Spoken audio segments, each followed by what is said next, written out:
thanks to MDEC, 4As, and Econsultancy, and for everyone from the government and everybody else for having me. It's really a great pleasure. Can we switch to my slides, please? So, my job today is to get you started on the future. When I was listening to other speakers before me, I was thinking that it's really great to see that you have an initiative for the digital economy here in Malaysia. My job as a futurist is to think about what's coming in 3 to 5 years. So to work backwards from the future. And the way I like to do this is by saying, you know, there's a great Chinese saying that says, if you want to know about the future, ask your children. Because children know the future because they're not busy making money or making plans for the present. So that's something to think about when we talk about the future, and when we talk about the future of what we could have here in Malaysia. I did quite a bit of research this week on Malaysia. I've been traveling. I was here 10 years ago, but I've been to Indonesia many times, and I live in this tiny country over here. It's the size of one of your towers. I live in Switzerland, a population of 7 million, which I think is the entire population of the KL Valley. It's also 7 million. So I live in a fairly small country. I can share some of my experiences of what we do there as well. If you want to ask questions, you can, of course, feel free to ask in person. That's still a possibility. Otherwise, you can also Twitter Ask Gerd. That's the hashtag. My name, Gerd, like gastrointestinal reflux disease, the same. So you can also, of course, use the hashtag of the organization. So first of all, about my job, this is what I do. I try to touch the trends that are happening in the next 3 to 5 years. In many ways, that means I'm going back to being a child, playing with the future. I also try to recognize pattern. There's a great science fiction novel by William Gibson called Pattern Recognition. And if you're in the marketing business, you have to recognize patterns before somebody else. You have to actually see the future before it's here. And the best person to do that in the last couple of years, decades, really was obviously Steve Jobs, who made the future rather than wait for the future. And so this is really important. Some of my clients with the Futures Agency in my company include Google and YouTube and Samsung and many others. And the motto of my company is, it wasn't raining before Noah built the ark. If you know a little bit about this part of the world, that's kind of the preview of the future that we're looking at. So first of all, I want to share a message with you. There is no such thing as digital versus non-digital. There is no such thing as air versus oxygen. You don't have to pay for electricity when you go to the bathroom. Right? It's just there. The internet and digital technology is now becoming like air. And Facebook is a highway, right? Facebook is a way that we all travel on. It's an infrastructure. If Facebook died, for example, today, we could still drive on the internet, but we would have to find another route. You know, it would be quite difficult. So marketing and digital marketing is not separate from other marketing. It's the same thing. And in 5 years, we won't be even saying anymore that we are on the internet. This is like saying today, you know, 10 years ago, that you use a fax machine. It's just normal. It becomes completely normal, and marketing as usual is dead. And there's a simple reason for that. The simple reason is that if we are all connected to each other in a decentralized network, and if we live in a digital society, we don't need people to tell us what the best cookies are or the best cars that we don't want to buy. Because that's interruption. What we need is value. And really, if we're looking at our world around us, here's the inauguration of the Pope. 2005 is a picture taken at the St. Peter's venue in Rome, of course, and people are making photographs, and now 2013, every single person at the inauguration of the Pope is holding up a mobile phone. And of course, the Pope himself is Twittering.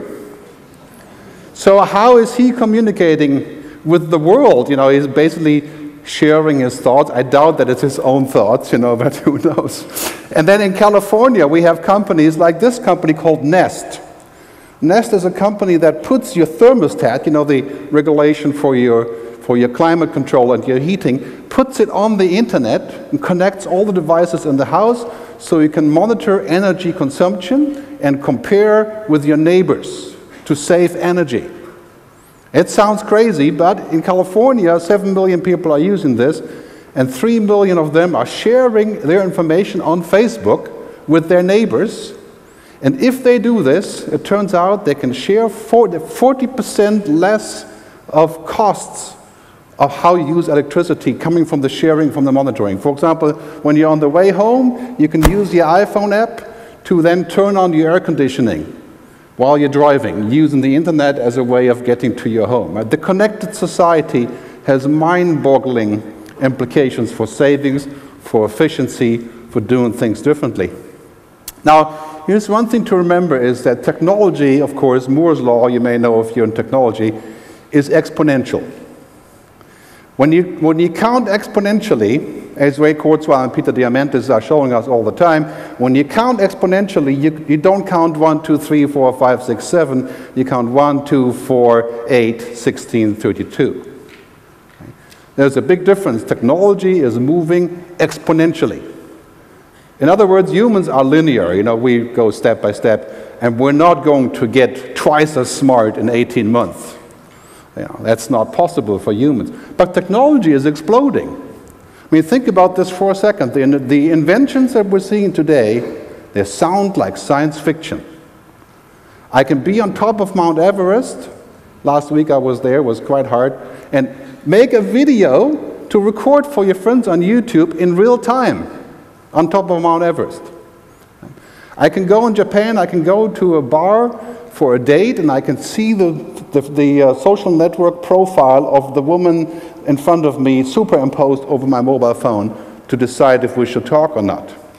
I mean, Tumblr last week, the social network, was sold to Yahoo for $1 billion for a network of websites. And we're talking about mind-boggling exponentiality that we're seeing here. So here's the interesting part. I think Malaysia, from my research and what I see, is at this point of takeoff. Malaysia is at the point of 4, and the next number is not 5, it's 8. So your speed is exponential. In 18 months, Moore's law, the development of what happens here will be twice as far as it is today, and then 4 times as far exponentially. When you count exponentially to 100, what do you get? Some math people here, right? You get 1 billion.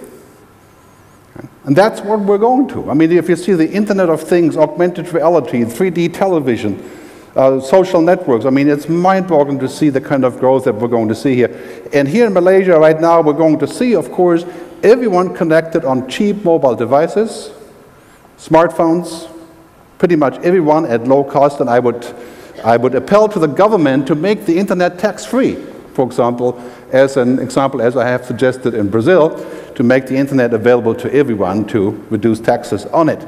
But basically what we're seeing here is that this is a very interesting trend, and to some of you also very scary.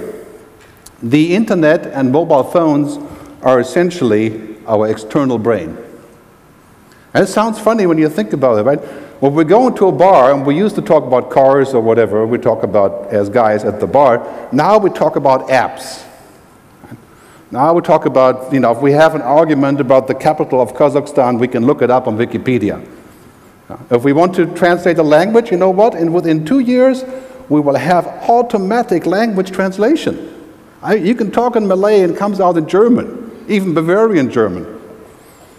Mind-boggling. And this is reality, it's not science fiction. What will this do to the economy of Malaysia when language is no longer a barrier? Any language, anytime, written, spoken, word, video, films, movies, television. Mobile devices are becoming our external brain. And you know what? Because of this external brain, if you're in the marketing business, if you haven't gotten to the mobile yet, you're missing the second brain. You're going to miss out what people do there. This is why mobile advertising around the world is very small still. I think in Malaysia it's less than 1%, if I'm not mistaken. It's going to go. Mobile, digital, social, and interactive in games is going to take up between 30% and 40% of the entire advertising budget, which is $1 trillion a year. Advertising, marketing, and public relations. Because mobile is our second brain. In many ways, you can say you don't like this idea, because it could be scary. Because if you lose your mobile, it's like losing your brain. Somebody can use your brain instead of you. But there's huge habit shifts and budget shifts. And if you're sitting here today and you're saying, well, I'm not sure about mobile tomorrow or so, but this is like the railroad guys. You know, when the railroad came along in America, the horseshoe makers, the one that made the horseshoes, they weren't happy about the trains. They said, we don't need trains, we've got horses. And there's a famous saying about Henry Ford. Henry Ford says, if I had asked people what they wanted, they would have said faster horses. But he made cars. We're going to go exponential, and there isn't much you can do about it. We're going to see disruption at an extraordinary level. For example, here the mobile phone operators. If you have a smartphone with a data plan, are you going to use SMS? Well, only if somebody else doesn't have Viber or WhatsApp or whatever, right? But, you know, the over-the-top applications are winning. And we're talking about $340 million every single day that are made with SMS around the world. And the mobile operators are facing the end of SMS, which is, anybody from the mobile business here? Right? Hey, this is something to worry about. Okay? So, we're seeing all this stuff like showrooming, where people are going to a shop and then Google on the internet to find it cheaper somewhere else. I'm sure you've seen that. We're seeing the end of television as a dominant medium that's combining with the internet, converging. We're seeing music on the internet, health analysis on mobile devices, people monitoring their own health, and the doctors don't know what to do about this. We're seeing money shifting to smartphones, digital money. In 5 years, we're not going to have credit cards. In many cases, it will be digital money completely. And think about the shift that makes. You know, if you're in the banking business, the mobile phone guys and the network operators are taking your lunch. Just look to Africa to see the difference. The basic thing is about this. When you apply technology, when you're using the internet as it was designed, you're going to see the control shifting to the user. If you don't want the control to shift to the user, you shouldn't have the internet. You can't have both. You can't remain in control of all the pieces of activities, including politics, including the economy, including banking, and at the same time use the power of the internet for the network. That's not the way it works. And when you have innovation, you have failure. I went bankrupt with my internet company in 2001, like everybody else did in 2001. But in America, it's a sign of distinction that you went bankrupt. If we never go bankrupt, people say, well, it's not, you know, it must be something wrong with him. In Germany, if you go bankrupt, you know what happens?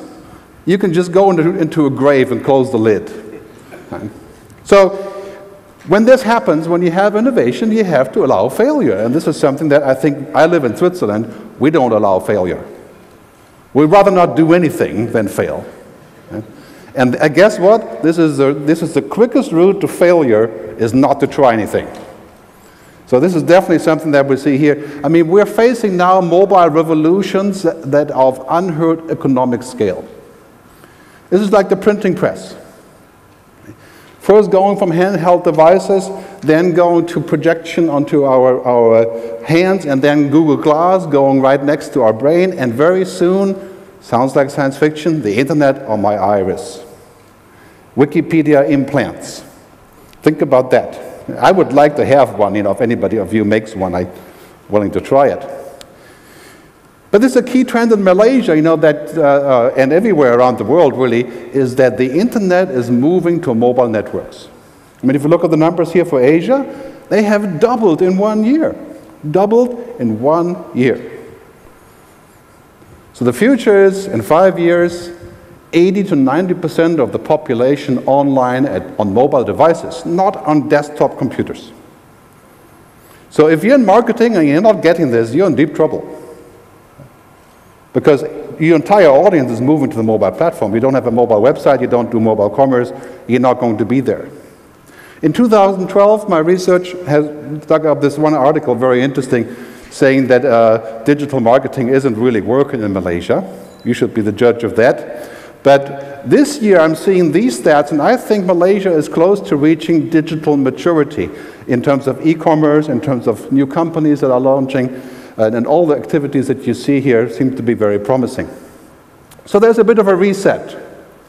It's the topic of my speech. And the reset involves risk.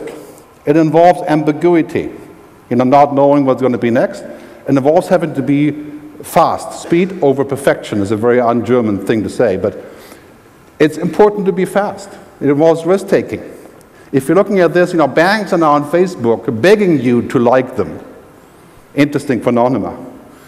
Trust in Malaysia is a key factor. This research from Edelman shows that Malaysians are much more interested about who they can trust than the price of a product. I mean, this next slide shows you here that basically 82% of Malaysians are looking for brands to do more than just sell something.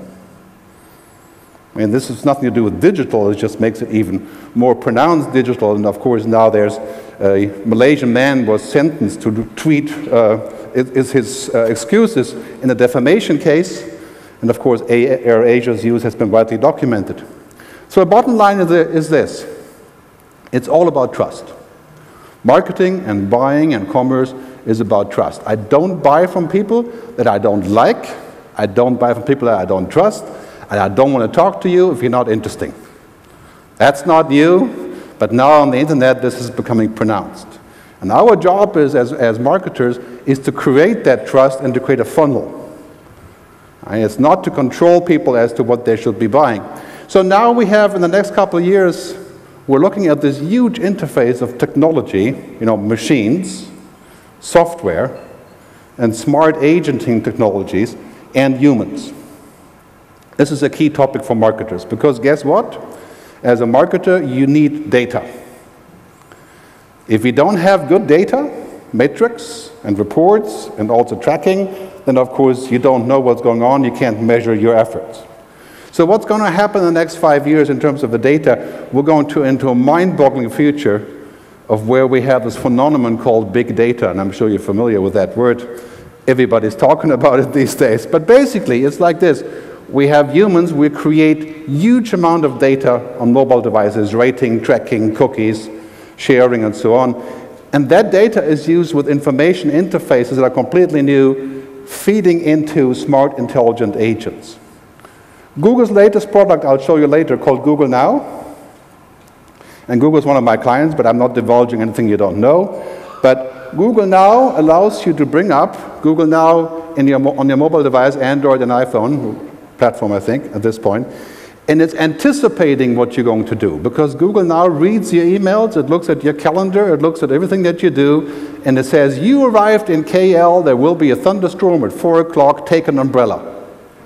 And it tells me this at 10 in the morning. Now, this is true smart technology, because I haven't asked. They sent it to me, it came to me. So we're going to see how this plays out with artificial intelligence. We're going to need mechanisms. This is where the government has to come in. We need mechanisms of permission, of trust, and of recourse. If you mess with my data, I have to have recourse. The next thing is we need standards for all this, how all these things happen together. Who's allowed to do what? How we're going to have an open platform with interface without standards? It won't work. And of course, we need regulations and policies and ethics. A lot of these things can't really be turned into law, but they're ethics nevertheless. So then we have to talk about how this all will come together. I think this is a very big topic. So here's Google Now. Google Now, I'll play you a short clip, takes all this personal data, your permissions, your timely knowledge, and turns it into a product. Great example of the future of marketing. Instead of having to sift through and organize all the information you need throughout your day, all that information is ready at the exact moment you actually need it. Introducing Google Now. Now with Android, one simple swipe gives you the information that is relevant to you right now. As you leave your house, Google Now is smart enough to check current traffic conditions and has prepared an alternate route for your commute. I'm not going to go much further because you can try it out yourself. This shouldn't be a Google commercial. But it shows you a very nice trend. And the trend is smart, interactive, anticipatory, dynamic, fluid, wanted, all of those things together. And that's the future that we're going to see for internet technology. This is Mauna Kea in Hawaii. Most of the mountain is underwater. I think most of the opportunity is here in Malaysia. That's where the flag is. And they're still underwater. You've only touched 10% of the possibilities of these technologies that we can actually use. And it's going to, again, it's going to be exponential. So the question is to me, in order for any of this to work, this kind of technology, marketers need permission. And that is the name of the game. Permission and data. You don't have permission, you're dead. And the future is going to be, 5 years from now, that permission is the name of the game, permission and interest in what's called likeonomics. Because permission requires liking. If I don't like your product, I don't like your brand, I don't like your company, I don't like your people, I'm definitely not buying from you. And this wasn't true 10 years ago. We're still buying from Microsoft, even though we didn't like any of their people, because we didn't have a choice. Today, we've got all the choice in the world. What television to watch, what books to read, and it's all about liking companies. And it's not about using those liking mechanisms as a mousetrap. You know, when I talk to marketers a lot and to brands, the first question I get, tell me how I can quickly use social media to make more money. Okay. This is entirely the wrong question. Because it's not about that, it's basically about this process of opening up what you do in a much larger story, how you can get to use data that the consumer gives you. And this is a love-hate relationship. As I'm sure you're aware of, some things about Google or Facebook we love, and other ones we hate. It's a constant back and forth with the data that's being used. But I can tell you one thing as a marketer, and this is going to be so true in the future, violating trust, you may as well kill yourself. You can make a mistake, and you can come back and say, you know what, we launched this product and it sucked, we're sorry. Right? We can come back, you can make it's okay to make a mistake, but you cannot violate trust on a regular basis. And this goes for governments, it goes for politicians, it goes for bankers, it goes for marketers. Right? And that is really what digital has taken us, because digital technologies mean empowerment. Right? Empowerment of the individual user and the network. And this is something I think that we have to accept, that also a key requirement is standards. You know, when the railroads came to America in the 17th century, I think it was, they had two formats, a wide track and a narrow track. And when you were going from east to the west, you could not change the train, because in the middle of the country, you would all of a sudden switch to a narrow track. Not good. So the railway didn't take off until you decided that you have one kind of track. So for privacy, for social media, for advertising, for data, we need to develop a track, a standard. Okay? It should be an open standard, a public standard, not a closed standard, but a standard nevertheless. Some guideline that we need to safeguard the user and their interests. And also very important, we don't want to be like Minority Report or The Matrix, to where we are remote controlled by brands. We have to have a way to opt out. The European Commissioner said that it's very important that people have the right to remain private when they choose to. And this will be also important for marketing. Personally, I believe that most consumers are interested in hearing from good brands, brands that they like, offerings that they like.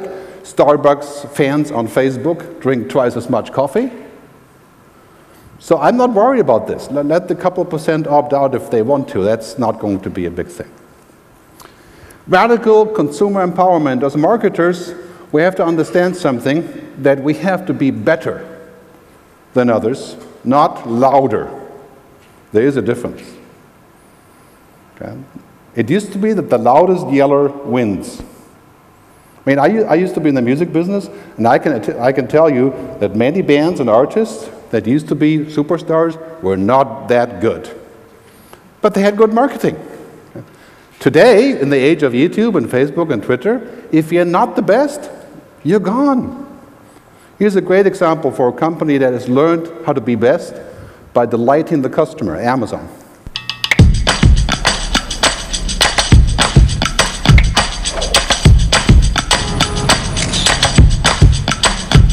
I'm gonna race you, race you, race you, race you back home.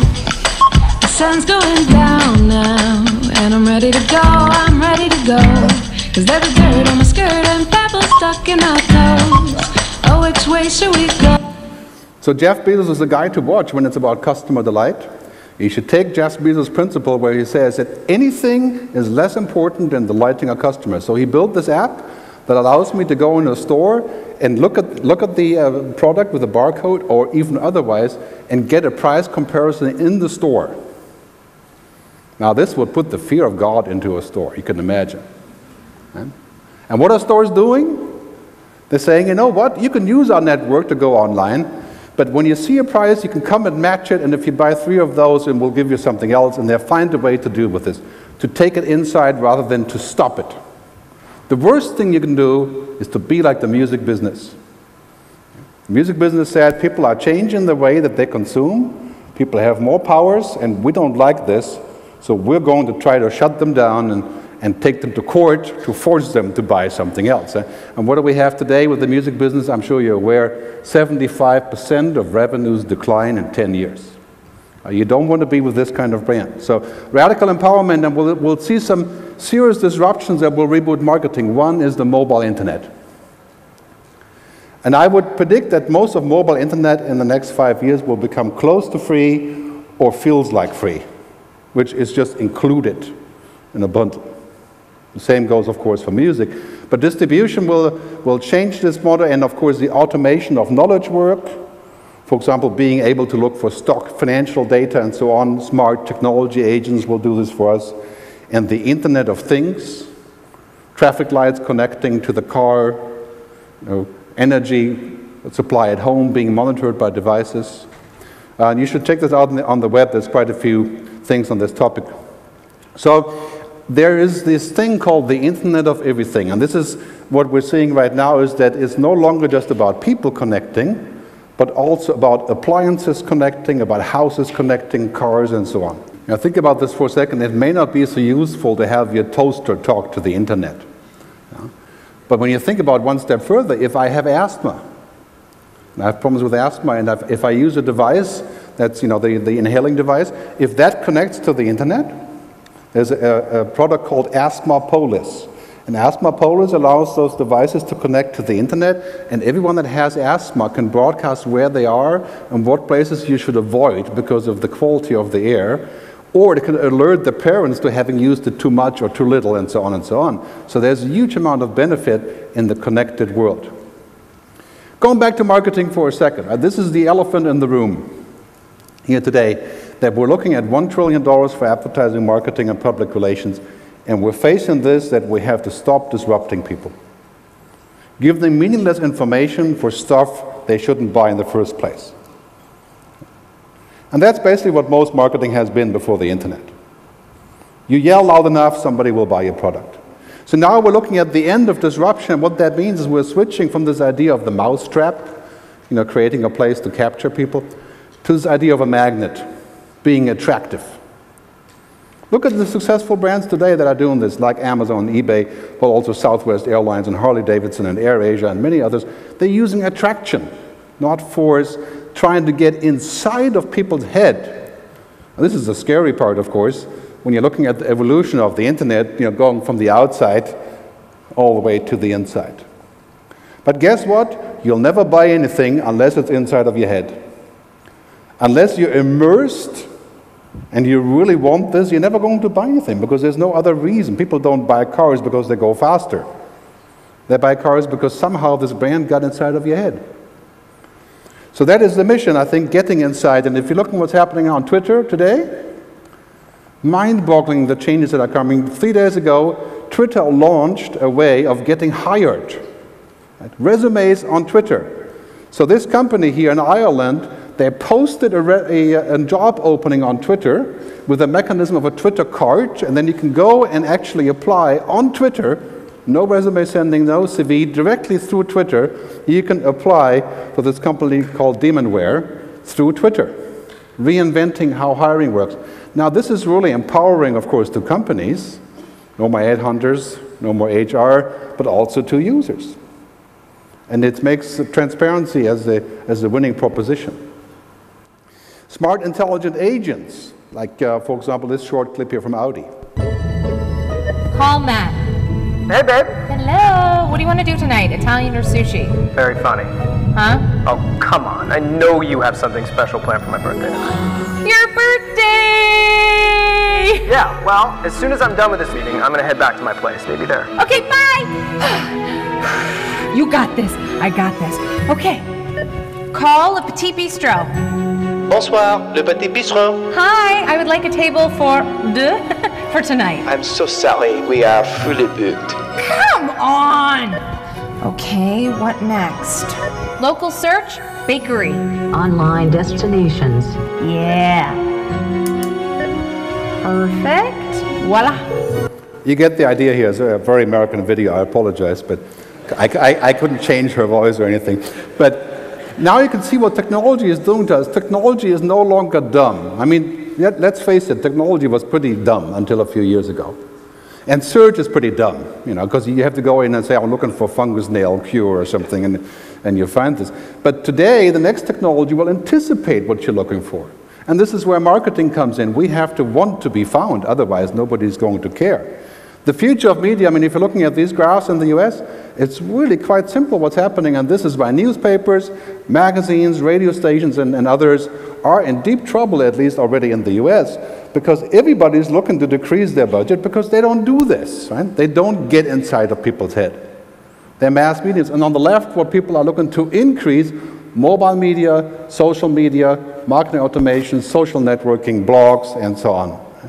This is American numbers, of course. And in Europe, we're a little bit behind this as well. But you can sort of see where things are going. The question here in Malaysia is, to me, is not if, but when will this happen? And I'll let you be the judge. I can't tell you. But I think, from what I see, again, it's an exponential thing that we're going to see here. Not if, but when. We have to face this fact, and I think this is a huge opportunity for a digital economy. All marketing becomes data-driven, digital and real-life convergence, real-time, social, mobile, local, fluid, and predictive. And I'm literally talking about all marketing. We'll stop talking about online, offline, digital, you know, meat space, contradictions. It's the same thing.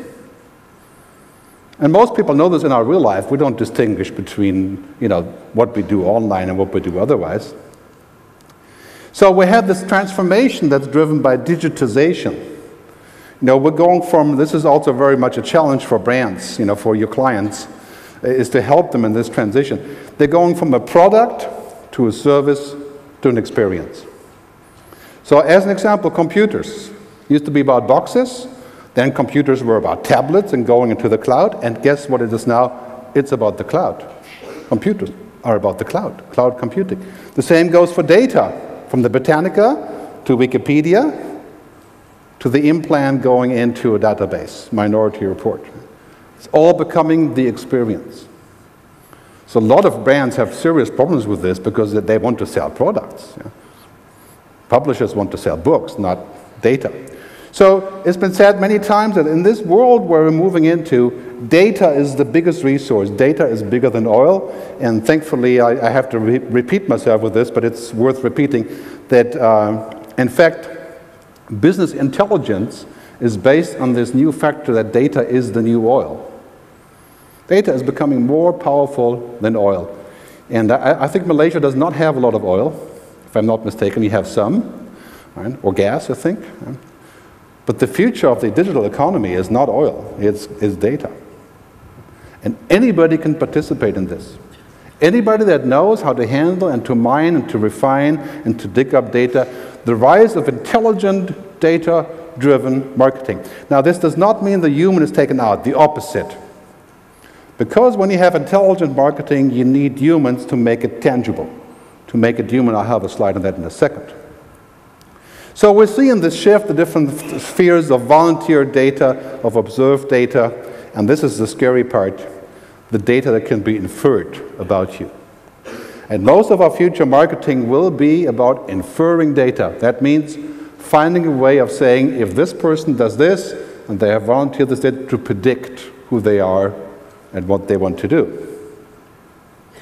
To create a digital fortune cookie, where you can say, okay, I think my target group is here.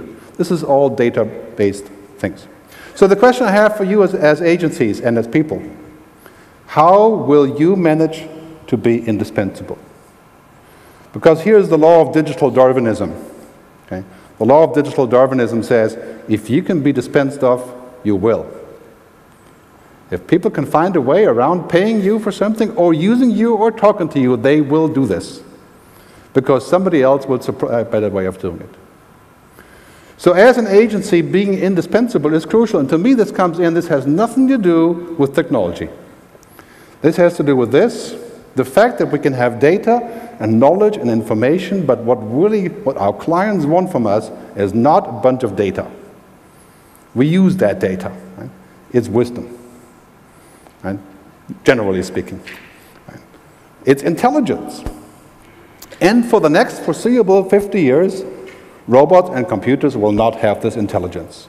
I don't know what Ray Kurzweil says from the singularity. I'm convinced that for the foreseeable future, we have a pretty good space there to provide that intelligence ourselves. So I call this, as an opposite to algorithms, which are based on technology, of course, I call this the humorithms. And I think we in the creative business, marketing is a creative business, we have to focus on humorithms, making it human because our buyers and customers are humans and not robots. And we have to take this data and use it to make it smart, emotional, fluid, and organic. This is a great slide from IBM, and this is a really great way to look at this, where they're saying most companies have massive amounts of data at their disposal, but fail to use it in any good way, any meaningful way. This is something you can bring to your clients, I think, on a daily basis, because they certainly need it. So, a few more slides and then we'll have some questions. Most importantly, I think when consumers have infinite choice and all the options, you can go to 1,000 restaurants, you can rate anyone, you can go to TripAdvisor and look at everything. All these things, then brands and their agencies become sense makers. That's really what we do. Marketing is sense making. Saying that, if you're looking for a car, you should look at this direction because it makes sense. Not because the cheapest or the prices are low. Patagonia has a campaign that says, don't buy this jacket. That's the campaign for a jacket company. Why? It makes sense for them to be environmentally friendly. And the year they launched this campaign in America 3 years ago, they sold 18% more jackets. Because they appealed to people what makes sense. The same goes for Nike, the same goes for the Red brand in Africa, and for Pepsi Refresh. Making sense out of things. That's the mission, I think, for digital marketing. I also believe that the agency of the future will be asset light. In other words, our assets will not be huge offices and equipment and tons of people, but creativity and being able to tap into a global network, as this slide from Kleiner Perkins says, and being able to use people all over the world in different ways. So a bit of a summary. Digital is the new normal. And if it's not quite here yet, don't worry about it, because the speed is exponential. We are fully in a digitally networked society, and everything that comes with it, including the threats, the privacy, and the abuse of the internet, all these things, it's like nuclear power. We have nuclear power, and we have to deal with it. We can't just stuff it back into a hole. It's there. Offline is a mental state. It's not a technology state. So what I don't want to receive, I'm offline, but it's not a technical question. Data is the new oil. And this is a huge opportunity for Malaysia, because clearly you can be a player in the data economy, the digital economy, without having to have that in the ground. So the takeaway, and to do something about, hopefully, in the next couple of years. First, complete convergence. Convergence of online and offline, convergence of digital and real-life marketing, as my slide has shown earlier. All of these things are coming together. Second, linear thinking will kill you. You're thinking of your clients, of yourself as going 1, 2, 3, 4, 5, 6, 7. Well, that was 10 years ago. Now the next step is 4, 8, 16, 32. And the speed is not going to be less, it's going to be more. So our challenge is to stay human among the speed, because we can't move in this fast way as humans, but to understand what happens here. Third, big and smart data. This is the weapon, of course, that is for marketers always been, of course.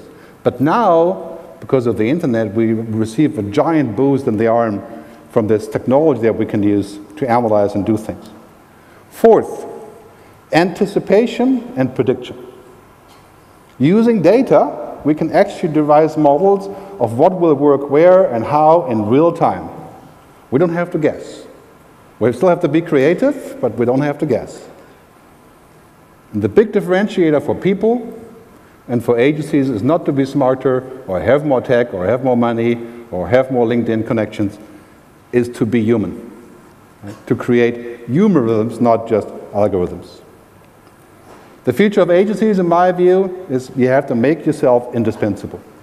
How do you become indispensable? Well, you're a thought leader, you're a person that people can work with, you have human qualities, you know a lot, you have a large network, right? All of the soft factors that used to not matter so much, and now they matter. That's the only thing that matters.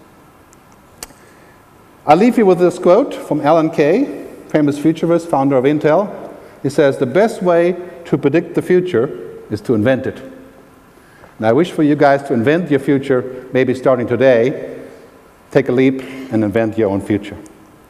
Thanks for your time, and I look forward to a discussion later and also to some questions now if we still have time. Thank you very much.